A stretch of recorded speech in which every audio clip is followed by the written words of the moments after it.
bagaimana cara untuk mengubah ada beberapa mode peta di aplikasi sygic mobile ya. Oke, jadi caranya teman-teman buka dulu aplikasi sygic, kemudian kalian klik di sini ya. Nah, ini nanti akan muncul seperti ini. Jadi jenis petanya itu ada defaultnya yang ini. Kemudian di sini ada peta satelit ya. Jadi kalau peta satelit ini kalian butuh data internet untuk membukanya. Kalau default ini tidak perlu ya. Kemudian di sini tampilan petanya bisa kalian ubah jadi 2 dimensi dan juga 3 dimensi ya.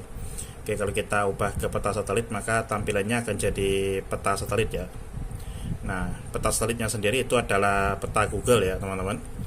Oke, jadi ada 2 ya, peta satelit maupun peta defaultnya ya. Kalau peta default ini kalian bisa buka tanpa menggunakan data ya. Oke, jadi seperti itu ya. Mudah-mudahan ini bisa bermanfaat.